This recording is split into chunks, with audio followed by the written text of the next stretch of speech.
All right, folks, we are live for another episode of Remodelers on the Rise. Everybody say hello to Doug Howard.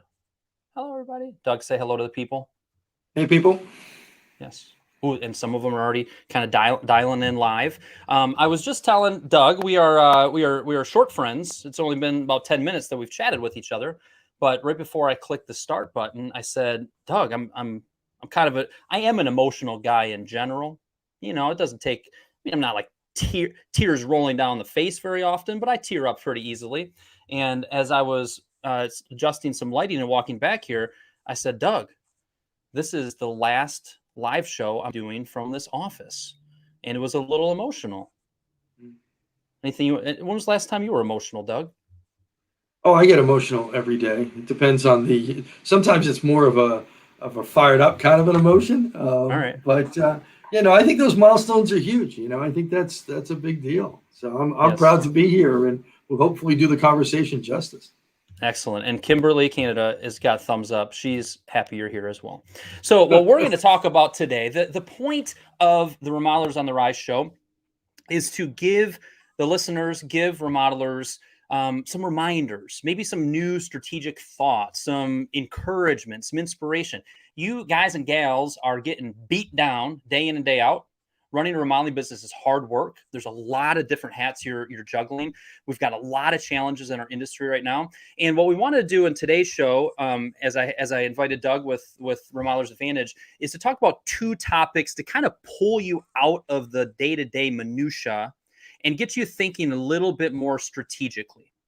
So the two topics are, one, strategic planning, which some might look at that and go, nah, those are just buzzwords, Kyle and Doug. Do we really need to talk about strategic planning? And then secondly, which usually gets some people's attention, is growth planning. So we're going to start with strategic planning. But before we do that, Doug, can you just introduce yourself, just a little bit of your bio and who you are? Sure. Yeah. Thanks. So I started. Went to business school. I went to Wharton School, University of Pennsylvania. Came out. Whoa, Doug, pause. Yeah. The Wharton School, like Ivy League, fancy Wharton? I used to be much smarter before I had my 6 kids. So, Now, Doug, I told you, I said, if you haven't seen me a lot, I might interrupt you. You've already said too many interesting things that I can't let pass. One, the Wharton thing is pretty cool. My father-in-law went to Columbia. He lets us know about that quite often. Sure. Yeah. Secondly, 6 kids. 6 kids. Yeah. 2 boys, 4 girls. Age ranges from what? From 18 to 33. Awesome. And waiting on the 3rd grandchild. So no, it's all good, which keeps me motivated to keep working. Yeah. There you go. Continue with your bio. Sure. Came out, went to work for a small business accounting and consulting company, really as their marketing director and as a consultant. Moved up in the organization, became president of that company. They had 12 offices around the country. And I ended up buying 4 of those and started my own company with those and did that for about 17 years. But I wasn't an accountant. I didn't like tax season. And we created a payroll consulting company. I finally sold off the last of the offices in 2016. In 2017, I crossed paths with Remodelers Advantage. I had been doing some consulting. They hired me to do their strategic planning that year. And as they like to describe it, I just refused to leave after that. So started working with some of their members on consulting things, cash flow, growth, those kinds of things. And then came on board full-time in November of 2017. So it's been really exciting.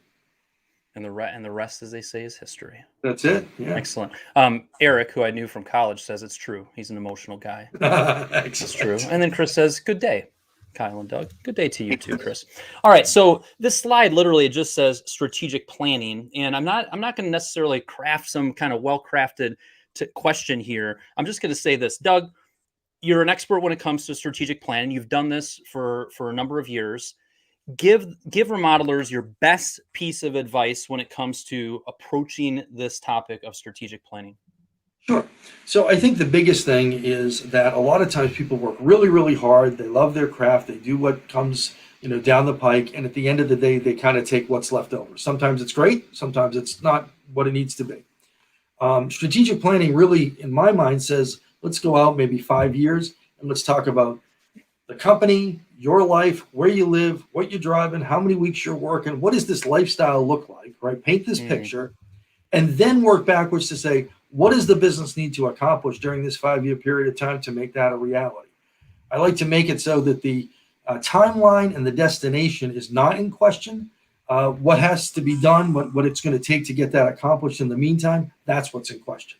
So pause there. Sure. Pause there. So one, you said 5 years.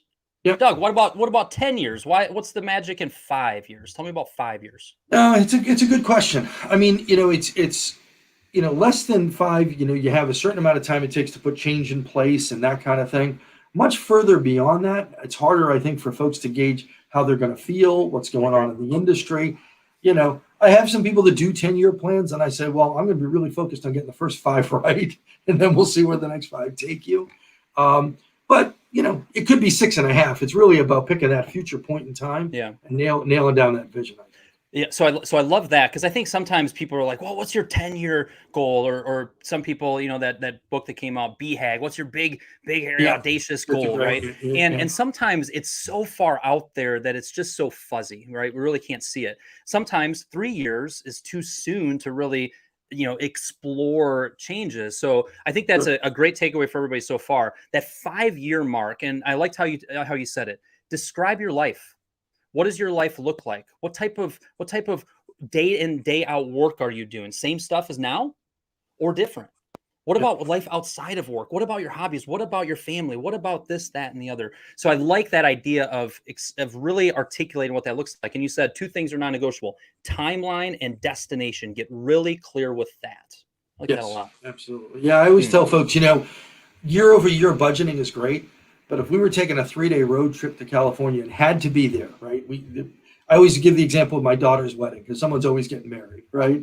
And so, it's 2:00 on Saturday. I'm going to be there or I'm not. If I don't come out of the first day as far along of the trip as I thought I would, I make a change the second day. I leave a little earlier, drive a little faster, whatever.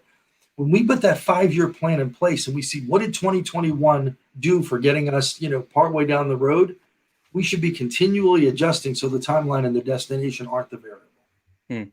So if we get clear with the 5-year and we start, tell us more about how we kind of work back from there. Do you work back from there with some different milestones each year and then get granular on the 1 year? Talk to us about that approach first. Sure, yeah.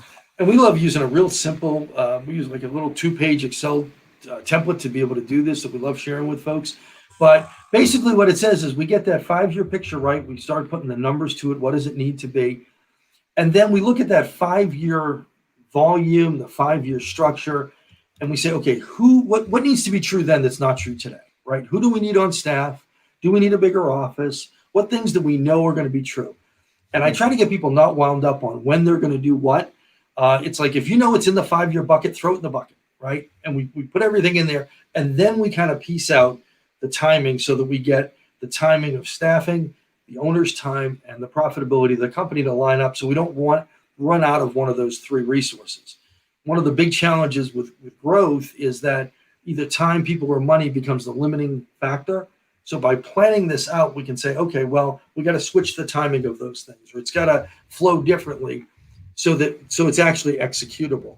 And then once we get that piece in place, that 5-year org chart is critical. Really understanding not only what is my role going to be, who's going to be in the organization that's not, but the other big piece, and we have more and more folks focusing on this now, what role am I going to be asking somebody else to play in the organization that they're not trained for or playing today? Because we know where we want to be, and sometimes people say, well, that project manager, they'll be a production manager, or that person's going to go into sales. Sometimes we haven't even had that conversation with them, but then they may need 3 to 5 years to train to be really at the level we want them to when we make that shift. So that all needs to become part of the plan as well. So I like that concept of like, put everything into that 5-year box that is going to need to happen. You're not going to be able to be working 20 hours a week if you're still wearing this hat and this hat. So we need somebody in there. And then from there, that just made a lot of sense. And hopefully the people listening, that gave you some clarity. Put everything in there that's going to need to happen, and then work backwards from there. And getting closer to the 1-year plan, Doug, how would you kind of add a little bit more detail or context to the 1-year plan? Do you like to organize it by the quarter? How do you approach that? Yeah, I like to get an annual budget first. And of course, one of the hard things in the industry right now is, you can make a decision to change your pricing today, it may not show up in your financials for 6 to 9 months because those jobs won't come through the pipeline until then, right? So there's certain reality that says, well, there's a timing to this thing. I like to have one big theme every quarter. This is the quarter we're really going to focus on the pipeline, or change orders, or efficiency in the field, or, and I think one of the big things we're seeing right now is, we used to talk a lot about sales and production, right? Those two big animals, and then there was a handoff in between. I'm having the conversation with lots of folks that thing in between is now no longer just a little bridge or a little step. It is a process unto itself. And so when we go into an organization and say, who's responsible for sales? We get an answer. We ask who is responsible for production. We get an answer. We say, who's responsible for pre-production? We usually get 5 or 6 names, which means no one's responsible for it. But most of the organizations right now, they're hung up with pre-production issues. That's what's most impacting production. So when we start looking at those quarterly priorities, that's a lot of what we're looking at right now. How are we going to pave the way for production to go well? There's something to be said for a couple things you just said. May I comment on a couple things you just said, Doug? Sure, absolutely. You go ahead and take a little sip of water. You're doing excellent. I'll take over from here for 30 seconds because I'll probably ask you another question. One thing that I really liked is the one big theme per quarter. It's interesting as I work with businesses, and you may have seen this as well. The bigger the business, you would think that they would be able to take on more initiatives and more things to fix as they grow. What I have found is that as a business grows, the focus of what your theme is, of what you're really trying to fix, there's a lot of wisdom in making that shrink. Fewer things, but really getting it done. So that advice that Doug gave of guys and gals, I know you need to fix 4 or 5 different things. You don't have enough time to fix 4 or 5 different things in the next 3 months, in the next quarter. Narrow the focus down to one thing, make that your theme, and really knock it out. None of this half-finished stuff. Why do we want 5 half-finished things when it's more valuable to have one fully finished thing? So listen to what Doug said there of one big theme per quarter. Get really clear with what that is. And you heard that that's tied in with the 5-year plan and also kind of your 1-year plan and working backwards. This takes time. This takes some thinking. This takes some undistracted timing. And also, Doug said that he likes to give away Remodeler's Advantage, this little 2-pager that helps people walk through this. There's his email address. And Bailey, I bet you Bailey will toss that in the comments as well. Doug at remodelersadvantage.com. And then if they put in the subject line, send me the 2-page strategic planning thingamajig. Yep. They must say thingamajig too. Thingamajig, and they have to spell it correctly, which is always if they don't spell it correctly, no 2-pager. Okay, right. So that was the big theme. I like that one. The other one you said related to growth was, the thing that stunts growth is either time, people, or money. Just an interesting 3-legged stool to kind of think about. But the thing I wanted you to expand a little bit more on was the org chart. I have been just revving up over the last 6 months of realizing more and more the importance of really clearly showing your current org chart. And if you're wearing 4 or 5 hats, put your name next to each one of those. And then casting a vision of what your future org chart looks like is such a powerful exercise. Tell us more about the value of that and why people listening to this should do it. Sure. A couple of things. First of all, it does help us with the sequencing of what's the next most important hire. And it usually works backwards from when the owner's got 6 or 7 hats on. I always like to ask him, what's the first hat you'd love to give up? And what's the last hat you'd keep right up until the very end, right? That gives us a little bit of a sequence for doing that. The other thing is, though, it also helps drive the training. I think this whole notion of having someone responsible for pre-production is super important. And so a lot of times it just gives clarity to the rest of the organization. And sometimes we as business owners move more quickly in shifting gears than the rest of the organization does. And that creates some confusion. So when we can sit down and say, this is where we are, these are things I'm responsible for, here are some next steps, this is what it looks like down the road, it's a lot easier for other people to follow as well. And then, of course, the other big piece is making sure that we apply the cost, the money, to have that org chart, because we got to make sure we can deliver on that. And usually that means there's got to be at least some element of growth just to cover what it's going to take to put that structure in place. And Kyle, one of the big things we're really promoting right now is that we don't know how long this surge in the industry is going to happen, right? It's hard to predict. But I think in 2022 and maybe even into 2023, this is the opportunity for people to use the resource of having a lot of activity and money flowing to get these organizational structures right.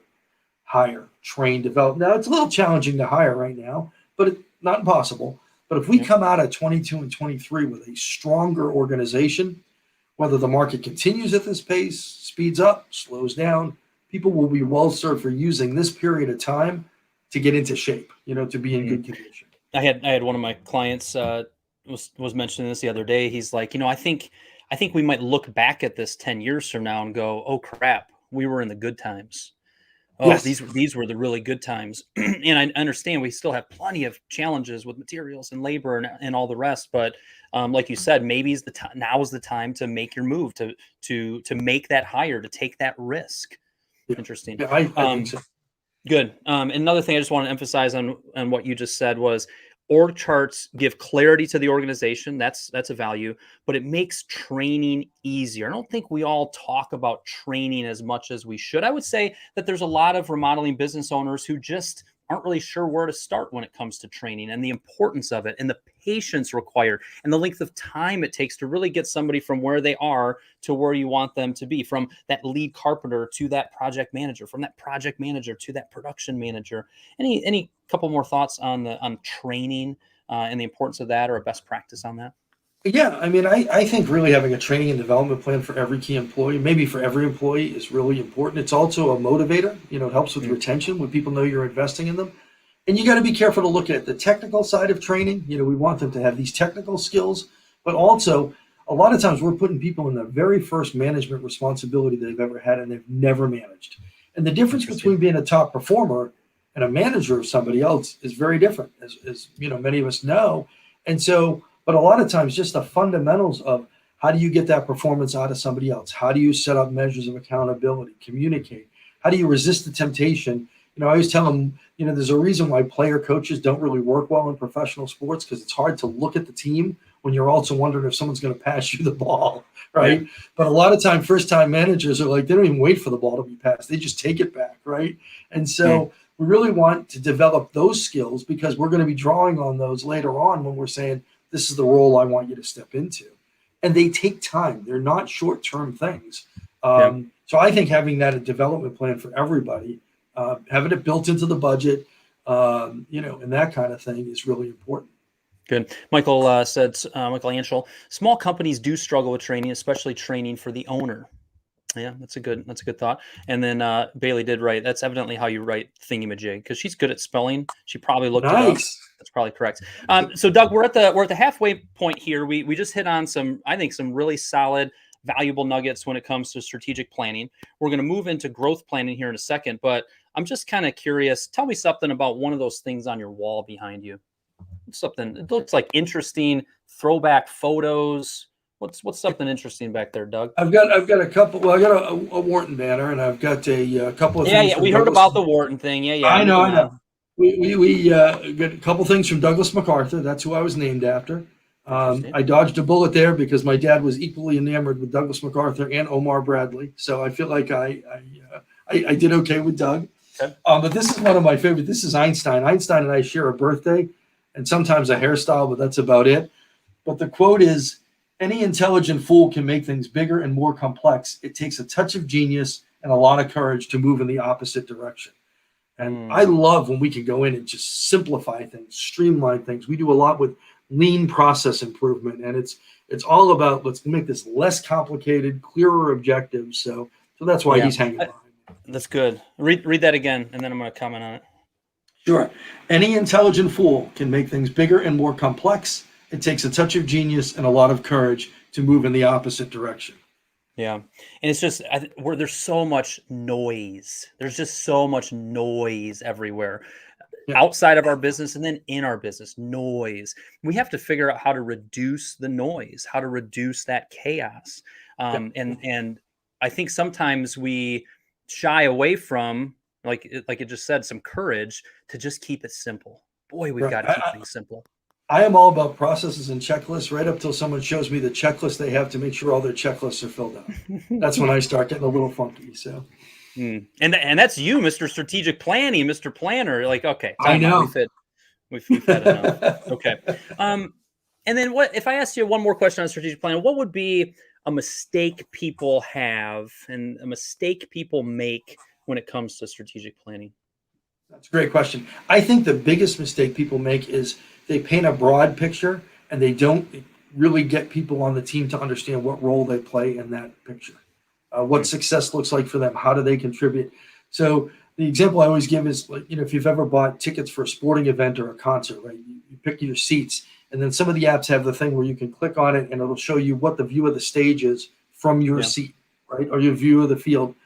Business owners need to do a good job of not just showing the whole stadium, the whole layout, but then to take each individual person and say, okay, this is what this looks like from your seat, from your role, the things we're going to, ask you to learn or be accountable for or whatever. The more people understand their piece of the puzzle, the better they do translating strategy into something that the team can embrace. Otherwise, excellent. It sounds very pie in the sky for a lot of folks. Yeah, excellent. And I also think, because people have gone down the road of strategic planning before. Let's say if you're an employee of some business owner who's got all hot and bothered, all excited, I'm going to create a strategic plan. The great majority of strategic plans get all kinds of energy behind them, and then what do, Doug? Right, they just sit on the shelf. Yeah, They fizzle, right? Yeah. So if that's been you need to make sure that if you're going to put the effort into a strategic plan, if you're going to have these meetings with your key team members, get through into the quarterly themes and goals, you've got to really have the tenacity to see it through, to make your team understand this isn't just another excited Kyle moment where he gets all excited about a strategic plan, but that it really is following through. Kaylee gave us a thumbs up. And then somebody, if you go to StreamYard.com/Facebook, I can see who it is, but somebody's correcting my employee. I don't know who that is, but why don't you leave Bailey alone? I think she spelled it just fine. Get your dashes over there and leave my person alone.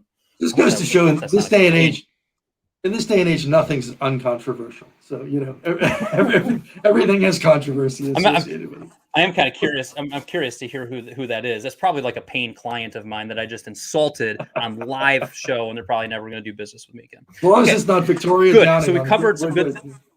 Yeah. Yes. Yeah, that is true. I guess we should probably, Victoria, if you wrote that, it's fine. You're correct. It's fine. You're correct. It's good. Yeah. And Doug agreed. Is she that tough, Doug? You worried if that was her and we were giving her a hard time? Victoria is strong in her convictions, and we love her for that. Yeah. Okay, good. All right. Next topic, growth planning. If that strategic plan, if we're looking towards that strategic plan, if it's looking forward to growth, what are some of the biggest obstacles? What should be people kind of looking out for when it comes to growth planning? Yeah, I think there's two things. One is that growth planning, a lot of times people think of strictly in terms of revenue. I'm going to go from 2 million to 3 million. And in reality, there's a lot of improvement that can be made to an organization in other ways. So growth can be the right people. It can be better profit margins. It can be better systems.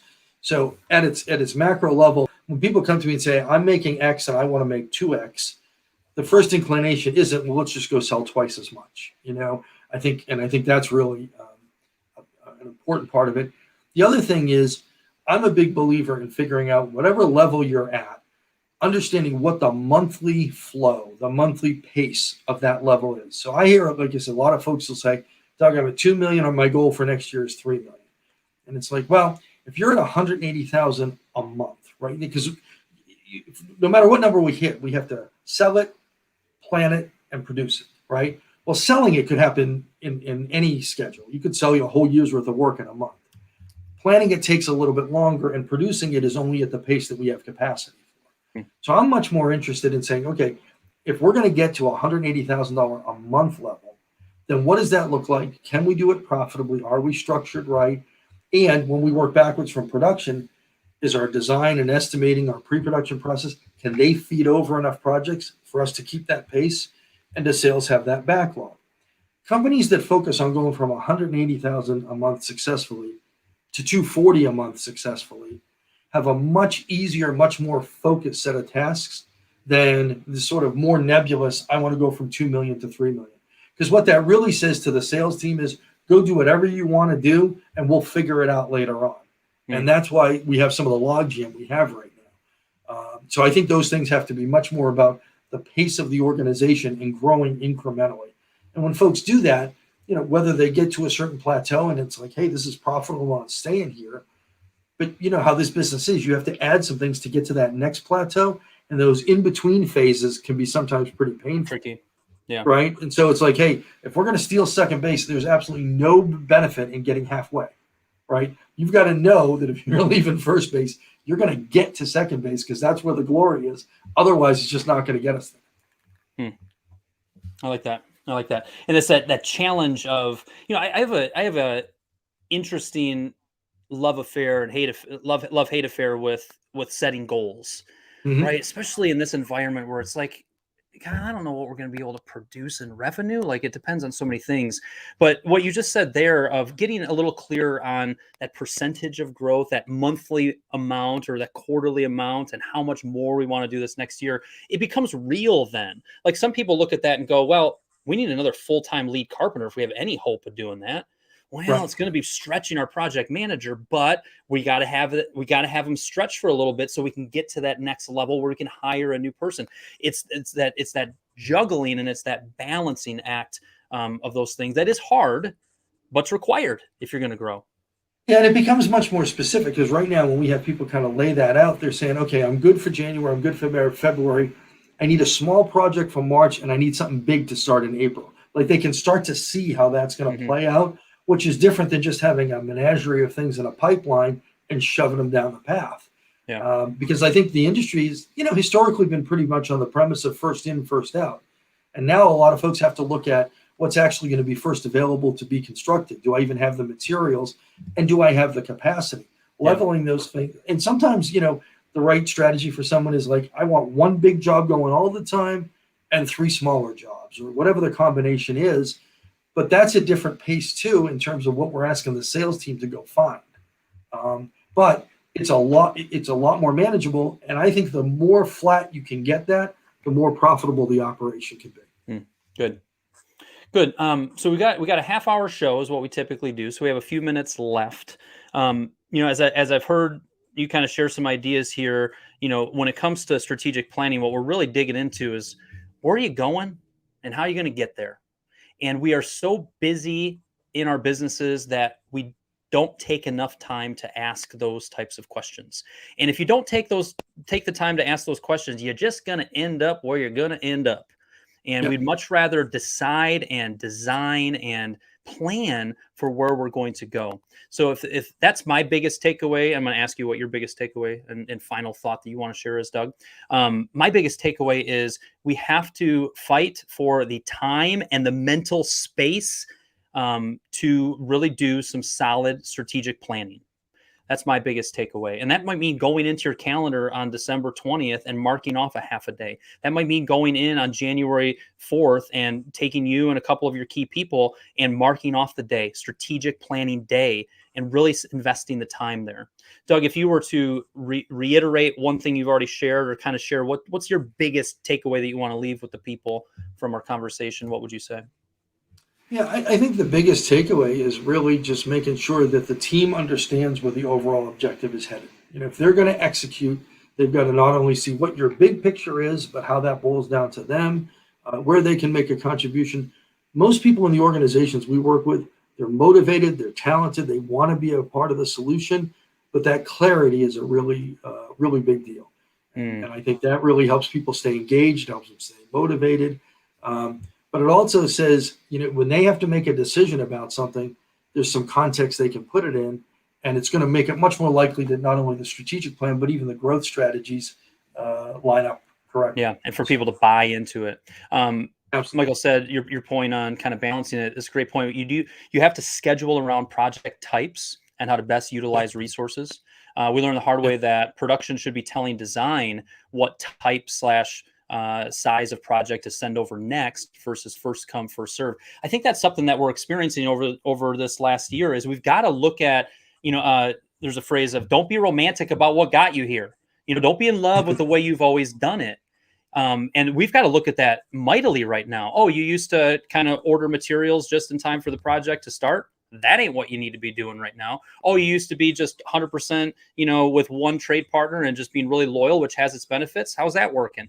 Wait, what? We're going to move people around and it doesn't matter what time they came in. It's more based on the production side. That's really weird and different. Yeah. but It is. it's very important. Bailey has a phrase she likes to call "kill your darlings." Kill your darlings. The thing that you love, the thing that you do, kill your darlings. Also, just to preface this, he says it's me, Phil. So if that's Phil Bennett, we don't have to worry about giving him a hard time. We can give him a hard time all we want. He actually brought me down to South Carolina to go to Phil Mickelson's PGA Championship. Oh, nice. Provided me with a ticket, so I'm not going to be too. I guess I kind of already got what I wanted out of him, so I can throw him under the bus with a thingamajig thing. Yeah, no, absolutely. I'm joking. And then there's Bailey. She's like, look, Merriam-Webster dictionary. This is how you spell it. Man, they're fighting in the comments today. Good. Well, Doug, I'm going to put your email address back up here as well. If people wanted to reach out to you, they can go to what's the best ways to do that, sir? Yeah, Doug at remodelersadvantage.com, or if they just go to www.15minuteswithdoug.com, it'll put them right into my calendar. And you get 15 minutes, which for many people is more than they need to spend with me. But yeah, it's a great way to just kind of get an idea of what's going on in their business.